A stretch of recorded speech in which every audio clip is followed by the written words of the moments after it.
Hi there, I'm Rob Gerigs of Rob Gerigs the Boat Builder.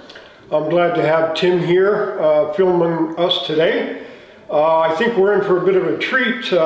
We flipped over a boat called Nika we have in here, 37-foot long minette. We're doing a whole bottom on it. We did ribs, all the frames, stringers, and now we're about to do the bottom. So I think you'll get a kick out of the rolling of it. It was quite the thing.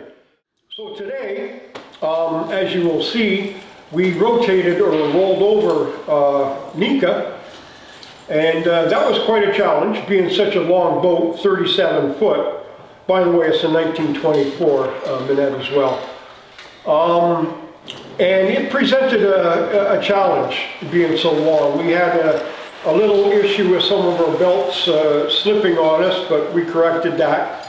And eventually, we managed to slowly work it over upside down. We made staging for it in 4 different locations, key locations in the boat, to maintain its integrity, where there's no twists or anything in it. When we go to plank it, it'll be perfectly the way Minette did it.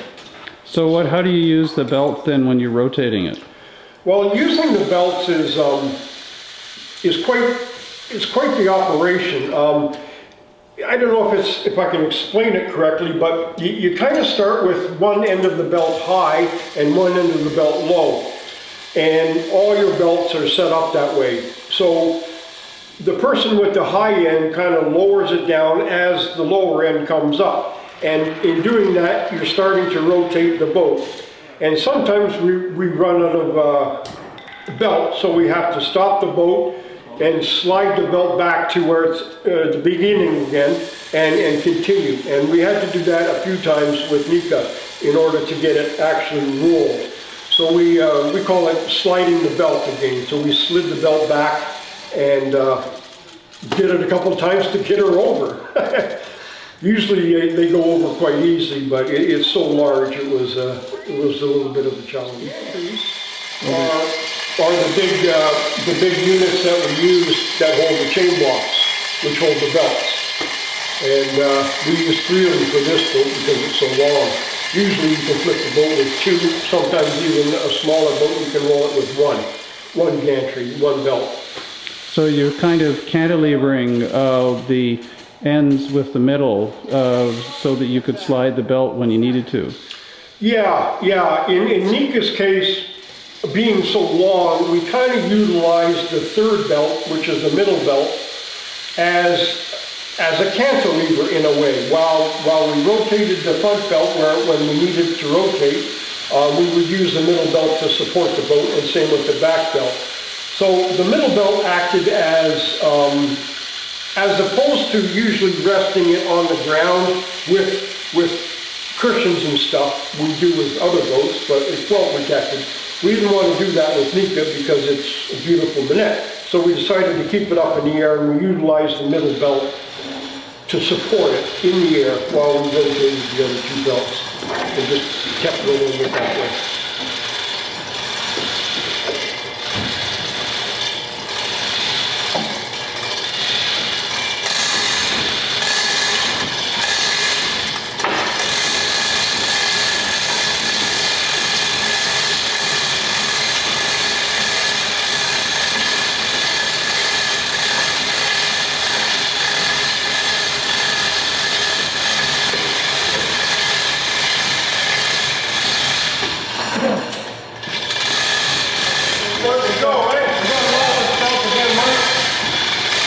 So I come down and you come up.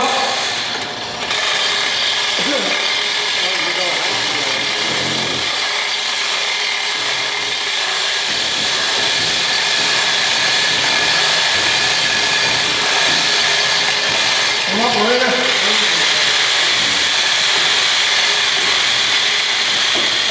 Keep going. Keep going. Keep going. Keep going. Keep going. Keep going. Keep going.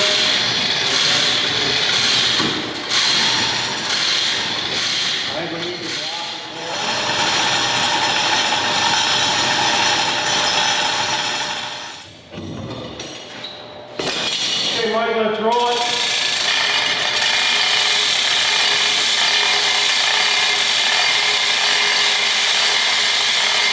Hold on, Mike. You coming up? Why is that slipping?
Okay, start rolling the belt. You come down. Do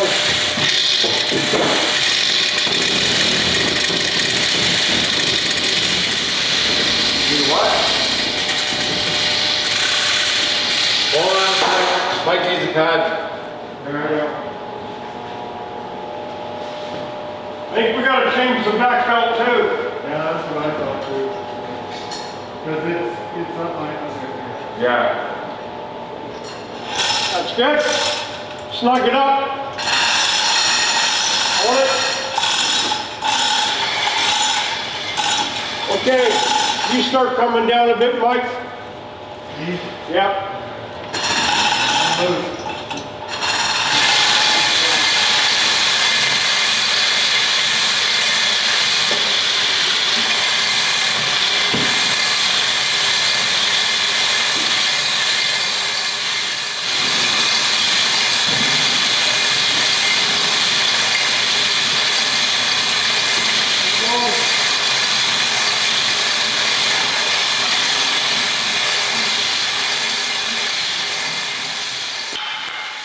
Yeah, people always ask about these holes in the boat. They're quite curious as to what they are. And it's really quite simple. We drill them in so we can install the new ribs. We put clamps actually in these holes and clamp the new ribs into place. So that's basically all they are. And really quite simple. We had Rita here a few years back, and that was full of holes too. But here's the new transom that got put on the boat that John actually worked hard on. Did a beautiful job. You can't even see a seam in it, and it's utterly perfect. Beautiful, and that's South American mahogany. That one is right there. We're putting a keel on it. And the keel is on my bench over there. That too is a Spanish cedar, or sorry, South American mahogany, sorry. We're putting on Sipo, African mahogany on the bottom, which is a high strength, extremely durable, rot resistant wood. It's fantastic for bottoms. How long is this keel? That one right there, I would say it's about 42 feet right now. Probably 35 feet. Yeah, we just call them staging, and they are fit to the shape of the deck. We've put the arc in them to whatever the deck is, and we cover the wood with protective material. So when they're on the boat, and it's upside down, it sits on the staging. Yeah, the 4-foot looks like it's in good shape. We'll be able to save the 4-foot on this stem is in great shape. I checked it all down. We'll have to grind down the stem down here and recoat it, seal it up nice. Right here we have a 1941 18-foot Seabird. It's a triple cockpit and it has a Junior 4 for a motor. That's out being restored right now. This boat, the young lady who owns it and her husband are in love with this boat, and we wanted to do a special job for her. So it unfortunately needed a new bottom, and she didn't like the color of it, so we're going to change all that for her. We got the seats all reupholstered, so it's getting a new bottom, as you can see, and new keel, new stringers, and new ribs, and a whole new fresh coat of beautiful stain. And it's going to be beautiful when it's done. And these things, again, they ride beautiful in the water. They're actually making a special dock at their cottage to put it on, and they're quite happy. And I have a great crew on hand here who are excellent at what they do. My main guy, the lead hand or shop supervisor, his name is John Lidstone. He was a find, I tell you, he was amazing. We interviewed probably 30 people, and we picked him, and he turned out, he's like a prodigy. He's amazing. So I count on him for a lot of work running this business. Nika is an incredible boat. It's a special boat. At one time it had gotten converted where the steering was farther forward around where the mother-in-law seat was. And I think it was in 2002 it got reconverted back to the original state that it's in now. Manettes are kind of specially built. He had a funny way of joining wood together. He used to sometimes make his joints in places and ways that you wouldn't expect to see in any other boat. He put a bevel all around the transom.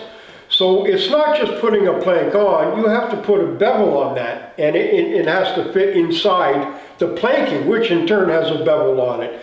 And that in itself is like over the top, over the edge, extra work in the boat, which makes it that much more special. And thank God John, he tackled that, and he perfected that. Like, I can't even find anything wrong with it. He put that bevel on there and fit it. It was amazing work he did.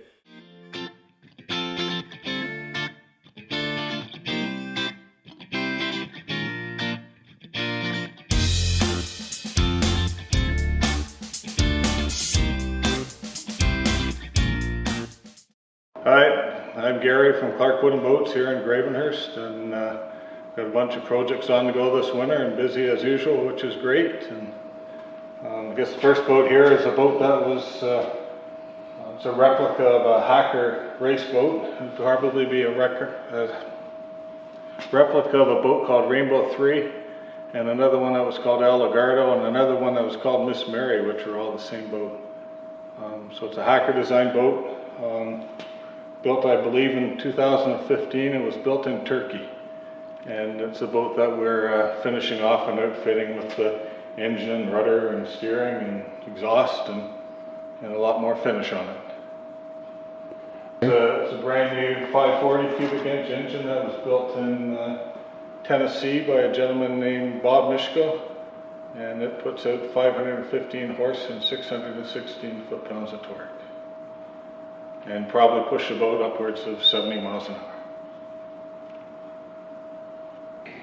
This is a Gravette built in 1934, 18 feet long. I believe they built 6 of them. This is a boat that it's in here now for some finish work, but we replaced the bottom on it, and the engine is out being rebuilt. This engine is powered with a 6-cylinder gray marine engine, and it's It's an engine that looked like it was only ever produced for 1 year, and it's early enough that it has Babbitt bearings in it. And it's currently in the States being restored because it's so difficult to find someone in Canada that wants to work with the Babbitt. I think the engine was 105 horsepower. This project is it's a 32-foot Minette launch, and it's currently powered with the V8, and we're looking for something a little more period to replace that with. But it's interesting that it was started before World War I and then put aside and finished after World War I. So it's a very early boat that, to the best of my knowledge, spent all its life on Lake Muskoka. An interesting name, and the name of the boat's called Kuskonak. Any history on Gary on model that were a lot similar to this built, or is this somewhat unique? Or It's a very pretty launch. It's an early launch, so a little bit skinnier, and it's of course a fully displacement boat, so it's a little rockier, but it has a mother-in-law seat forward and the engine and a large cockpit in the back. Being earlier, it has an outboard rudder, which makes it a bit more unique, and a great example of something that Minette built.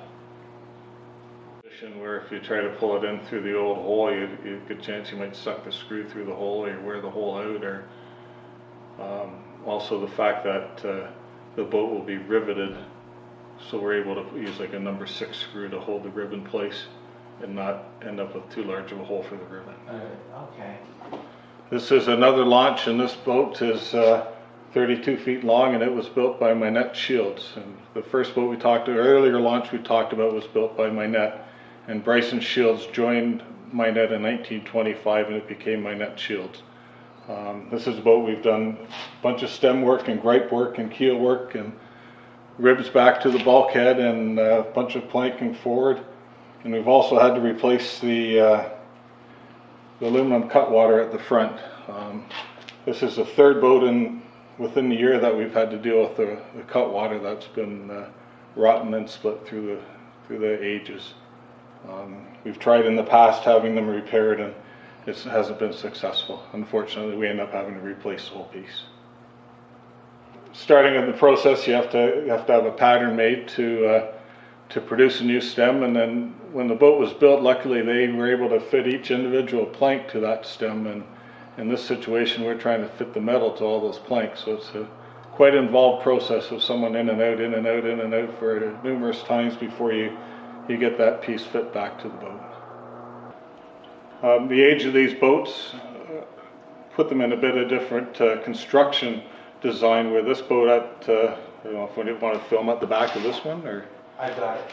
well, the boat from the teens is a fully displacement boat and is round at the corners, where this boat being built in the late 20s, I believe this is 1928, is a modified displacement boat, so it has been squared out on the corners, which gives it a lot more stability and able to take a lot more horsepower. It'll all be hollowed out to take the rib, and it's a solid board, and it goes forward and ends up into 2 planks. Oh, that's cool. So it's a totally different construction, and same thing where Ditchburn would screw the rub rail on the side where it's carved out of the plank. The transom, but this is a 45 joint, it's mitered. This has been replaced where the ends of the planks were bad. We did this 10 years ago or whatever, but most of them would only show maybe 1/4 of an inch of the mahogany, even though it was a 3/4 inch board. Because those are all mitered joints. Oh. So we've been putting those planks, that's one solid piece. Yeah. It was put on there, fitting it to all those individual planks. Wow. Compared to when it was built, that would have been put on and the planks fit. Just to it. Yeah, so you're fitting 4 inches at a time, 3.5 instead of that. inches at a time.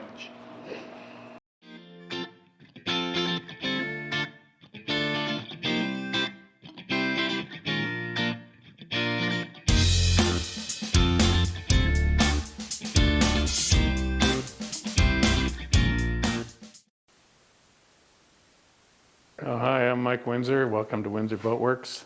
Sorry, there's no coffee and donuts, Chris. This is a 1950 Disc Pro that I looked after it for the previous owner for several years. I used to go through the ritual with the St. Lawrence, and I've done this with a few St. Lawrence boats, where people would bring it to me every spring and show me how to get it going, and I'd get it going, and then they'd take it home. Anyway, this one, and they'd take it home and forget everything I'd showed them about running it, and then I'd talk to them in the fall, and they'd say, well, no, we didn't. We tried to start it once, and it sat in the water all year, and then we put it away. So this boat, they finally got frustrated, decided to sell it. I actually had a client who wanted an electric disc pro, and I think the easiest route for that is to find a gravette that is in fairly good shape. The nice thing about a gravette disc pro is it has a covered deck, so you can hide all of the voodoo under here. Port Carling boats are nice boats, but it's kind of open here. They're more suited to the gasoline. I think one day I might do a conversion on a Port Carling boat. I actually have a 1926 one I've been thinking about doing with maybe a little different package.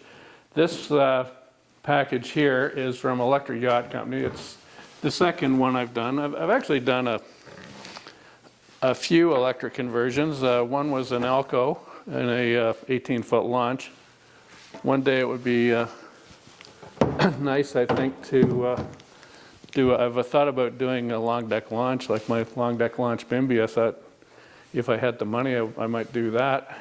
That would be kind of cool. It would take a lot more battery and a lot more money than this. These are two custom 100 amp hour 36 volt batteries that are in it. It's a 5 kilowatt AC, or it's a 3-phase motor with a lot of voodoo in this box, which makes it all run. What I did with the installation, I mean, when it comes as a package, I didn't want to put the big plastic control and everything else on there. I wanted to make it look original. So the actual, this is the grease cup. That actually powers the master disconnect switch, so I can turn it on there. It has a reversing switch. The other one I did, I incorporated the reversing switch into the gas shut-off, which was kind of neat, but it was a lot more work. So this one, it's just got a simple switch that reverses it. So you can turn it on and off there, and it's just as simple as turning the switch. There's a state of charge indicator and a display panel which tells you basically how much battery you have left, how many RPMs the engine is going, and that shroud I actually did on my 3D printer. I'm doing a lot of different stuff these days. The basic display was just, it didn't come with any mounting, so I made that with a 3D printer. The other thing about gravette boats is the seat was usually screwed in. So if you wind up with weeds in your prop, which I find these days is a lot more common, there seem to be a lot more weeds in the lake because nobody can tell me that if you're putting millions of tons of fertilizer on golf courses, it's not winding up in the lake. But anyway, with a gravette, you have to unscrew the seat. So I modified the seat so you can flip it up. This is a thing called an aquascope. The aquascope was in the Port Carling days, like about 1920 to 24. This was a $10 accessory, which was a lot of money back in 1924. So it's just a matter of undoing the thumb nut. You can open the hatch and then clear the weeds out of the prop. You can also look through the glass window to see what's happening down there. I remember some people used to fish through that hole. One day I might make actually I made this one. The original ones are pretty rare and not very available. It was a lot of work to make this. I made castings and cut the glass and everything else. So that's pretty well it for this boat. Oh, the other thing I did is the charger is built into this boat. So that what a better place to put the charger than up under the front deck. And the cord is right here. The other thing is the original throttle control is on the dashboard. This is the timing advance, but maybe from this side you can see it better. This is what would have advanced the timing on the St. Lawrence. So I've modified this so it's basically using the electric control for the electric motor. So that's your the basic the basic speed control and the forward and reverse is here, which is the original disc bros. They never had a reverse. And later on, Gravets in 1956, I think they made 4 boats with a reverse.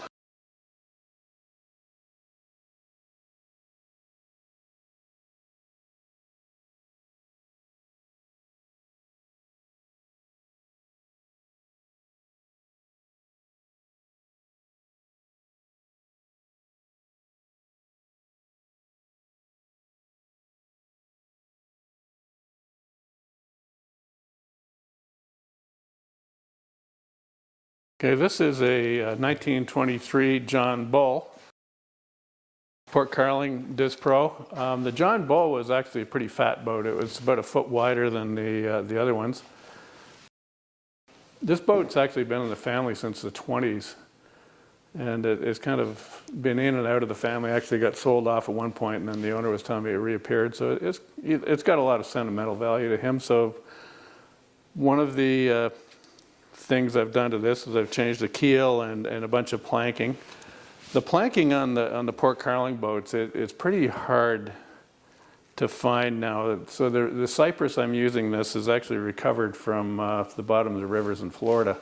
You can buy cypress in like the lumber dealers, but the cypress they sell now is mostly sapwood, which is the outside part of the tree, which has no decay resistant. I know some other people have used it, and it doesn't take long until they've got rot issues happening. This stuff has actually been underwater for probably 100 years, so anything that's going to rot on it is already rotted off, like the outside part of the tree. The downside is, I mean, people think that disc bros are cheap boats, but this is probably the most expensive wood I've ever bought in my life by the time I get it here. When I do a disc bro, I've probably done about 70 disc bros. I mean, I've done everything from 38-foot ditch burns to 36-foot manettes. I find a lot of things about a disc pro are more challenging. They're more intricate. So this is a form that I made where the device goes in. I've had a lot of people who call me up after they've done the work on the boat and said, how do you get the device to fit? And the key is the device is cast iron. It's not going to move. So the key is to make sure that the boat fits the device. So I have this plywood pattern, which find is key. I've probably done about 70 of these. I think it wasn't until I'd done about 25 that I invested the effort into making a plywood device pattern. This simulates the cast iron device. So when I'm planking the boat, I make sure that the boat fits the cast iron. If we look at this one here, this is the device already installed. So it used to be, before I started using this method, it would take a lot of grinding, chiseling, and fitting to make the device fit. And if you force the boat, a lot of times you'll crack a plank or something.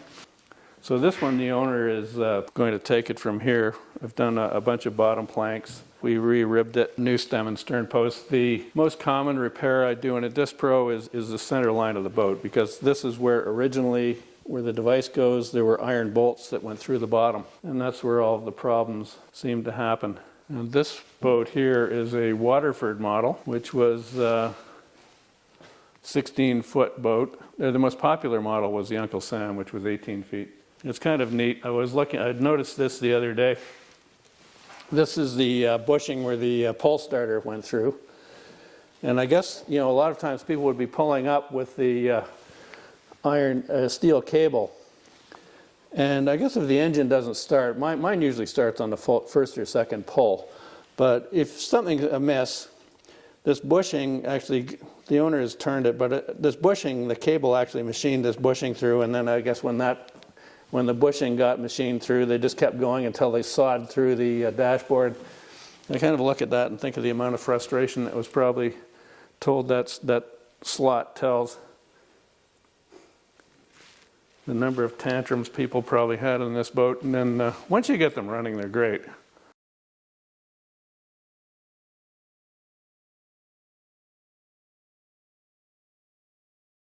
That boat he originally had done, I think, in 1981. So it's held up pretty good. It's 40 years. Be interesting to see how many of these $500,000 wakeboard boats are still around in 40 years. Hopefully not many. This is my lathe. I remember my father buying this from the University of Toronto when I was 12 years old. And anyway, it's really useful to have a lathe. Actually, I got a taper attachment for it, so when I built Bimby, I thought I'm going to make my own prop shaft, but it didn't occur to me that the prop shaft in Bimby is about 13 feet long, and I've only got 5 feet to the wall. So if you look back here, I've got that wooden thing. So I had the prop shaft running through this hole, and then on top of the sink back there, I set up these roller bearings, so I had the prop shaft went all the way back to the sink. That's another project I was experimenting with, these Fresnel lenses. This is a reject, part of the learning curve, but I cast a bunch of these. Two-part polyurethane. It's got a UV inhibitor in it. It's basically, on a boat, it's indistinguishable from glass. Other than the fact that the glass ones are about $1,200 if you can find somebody who'll sell you one. Mind you, by the time I was finished all of that, they're not super cheap either. This is a 3-part mold. It's 2 parts on the outside and an inflatable part on the inside. That was a bit of a challenge actually to eliminate the bubbles in that. What I did is when I mixed up the resin is you put it in a vacuum chamber and you basically, it boils. So all of the gas comes out of the liquid. And then while it was curing, I put the mold in a pressure cooker and let it cure at 40 psi. So any gaseous bubbles that are inside of the liquid are already vacuumed out, but any that are left, because there's so many ridges here that would want to trap bubbles. So when you put this inside of a pressure chamber, it's like, I learned this from scuba diving, is when you're down 80 feet below the water, and if you hold your breath when you're ascending, all of the gas expands. So you keep the gas contracted by curing the thing under pressure, then there are no bubbles in this. So it's totally transparent. That one's a reject because I realized when it was under pressure, then part of the mold wanted to expand, so I had to weight the mold. A lot of rejects there, but anyway, I have a few.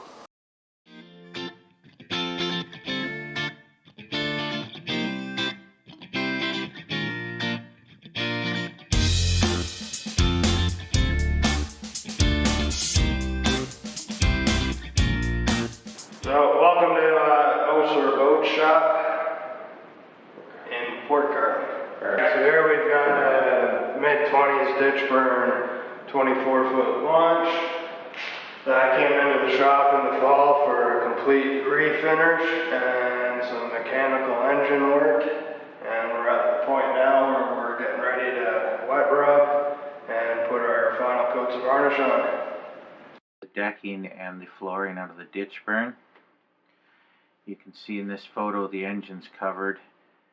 This particular boat had a Junior 4 in it, and you can see they were in the process of wet sanding it when we went in to film. Alright, so we got a 1955 Shepherd in for a new transom and framework around the transom. You can see the transom of the Shepherd and the new boards that they've put on. They've made efforts to color match, and they've done a great job. Once he gets the final coats on the rest of it, it'll be perfect. Shot quickly of the interior. Alright, so here we've got early 60s Shepherd that came in for a new bottom and a full refinish. Do a quick pan of the shop so you can see how tight it is with all the work James has on the go this winter. It's amazing to see the old wood look like brand new wood after they've sanded it down and prepped everything. It's amazing work. So this is an early 30s Garwood Speedster, 16 feet, that came in for new bottom and new hull sides. This boat had a lot of rot in it. Now where we just put the deck seams in, that's why it's covered in plastic, to keep the dust from sticking to the deck seam paint.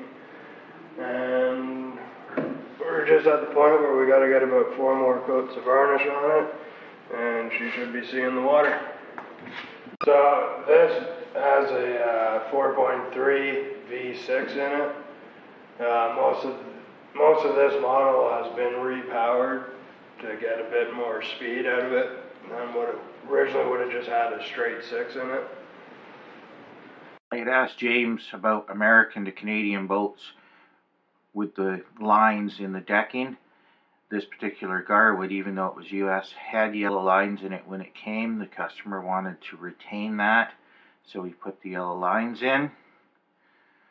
And as we pan around the shop here, I also like to mention the subtle differences between the years in those Shepherds. The lines are the same, but quite different in how they're squared off from the 50s to the 60s. So you can even see it on the top decking here. It's very noticeable at the chine area. Although they're the same boat, they're quite different, even though they're only a few years in age apart. It looks small beside these big Shepherds, but it's an 18-foot boat. Here's a couple that were outside, a nice Chris Craft barrel back, really pretty. There's in some finishing work. Then we had a Duke utility, also in for a little bit of work. And finally a Chris Craft that was finished on the trailer, covered up, ready to deliver.